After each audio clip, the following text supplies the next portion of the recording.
E aí, gurizadinha, tudo alright? Estamos aqui, né? Vocês sabem que aqui no YouTube a gente tem a possibilidade de falar um pouquinho mais. Você que me segue lá no Instagram, que tá vendo aqui, ó, @KendersonAraújo, pode acompanhar dicas semanais de um minutinho, aquela coisa mais, tá ligado?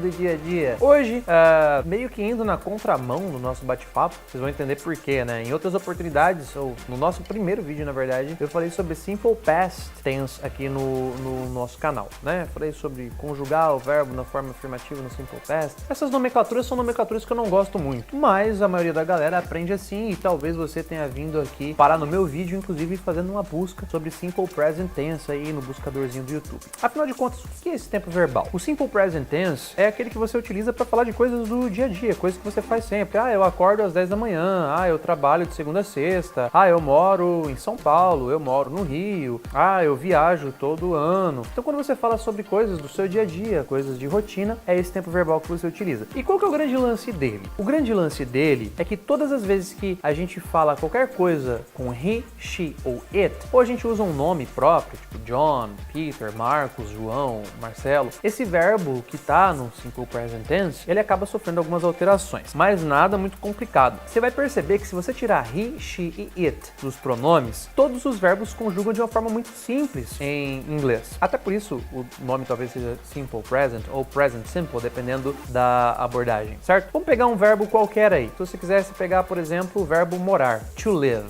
Se você quisesse dizer eu moro em São Paulo, você simplesmente diria I live in São Paulo. Se você quisesse dizer nós moramos em São Paulo, você diria we live in São Paulo. Se você quisesse dizer eles moram em São Paulo, você diria they live in São Paulo. Então perceba que I, you, we e they simplesmente não sofre alteração. Você mora em São Paulo, you live in São Paulo. Agora, se eu quisesse dizer João mora em São Paulo, eu diria João lives in São Paulo. Jéssica mora em São Paulo, eu diria Jessica lives in São Paulo. Por que isso acontece? Não interessa e não faz a menor diferença. O grande lance é saber que todas as vezes que você for usar um nome de uma outra pessoa, que a gramática chama de terceira pessoa do singular, você vai acrescentar um Szinho na maioria dos casos. Eu trabalho de segunda a sexta. I work Monday to Friday. Agora, se fosse o Vinícius trabalha de segunda a sexta. Vinícius works Monday to Friday. Tudo bem? Essa variação ela vai acontecer todas as vezes que for he, she or it. Independente de ser sexo masculino ou feminino, você vai colocar um Szinho na grande maioria dos casos. Por que eu estou dizendo na grande maioria dos casos? Porque existem situações muito específicas onde ao invés de acrescentar S, você coloca ES. A gente vê isso acontecendo bastante com esses verbos que têm essas terminaçõezinhas que estão aqui, ó. Presta atenção. Verbos que terminam com S, SH, CH, X, O e Z. Esses verbos que já terminam com o som de S, não vai fazer muita diferença se você fazer no final, você concorda comigo? Por exemplo, o verbo fix, que é consertar. Se eu quisesse dizer, eu conserto computadores, I fix computers. Mas se eu quisesse dizer que o Victor conserta computadores, Victor fixes. Para que esse lance fique mais sonoro, mais auditivo, a gente coloca o ES, fixes. So, Victor fixes computers. Tudo bem? O mesmo vai acontecer com os verbos com as terminações que eu mostrei para vocês ali. Por exemplo, watch termina com CH. Assistir TV. Eu assisto TV todo dia. I watch TV every day. Ela assiste TV todos os dias. She watches TV every day. Todos os verbos que apresentarem essas terminações que vocês estão vendo aqui, eles vão receber ES e não apenas S. E por último, mas não menos importante, tem a famosa terminação Y.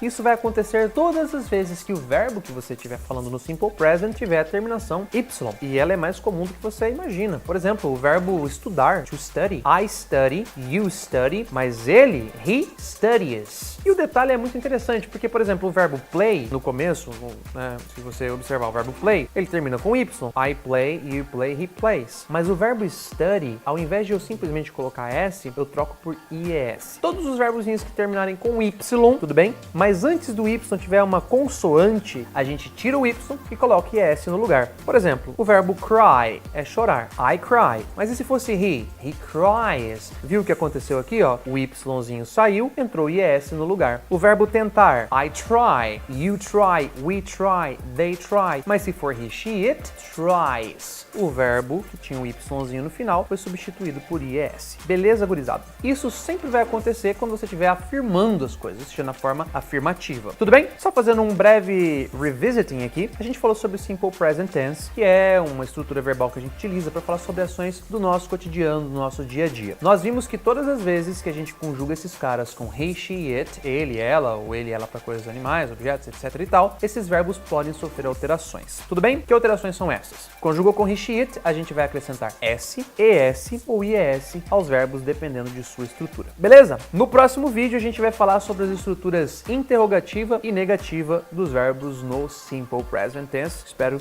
você lá.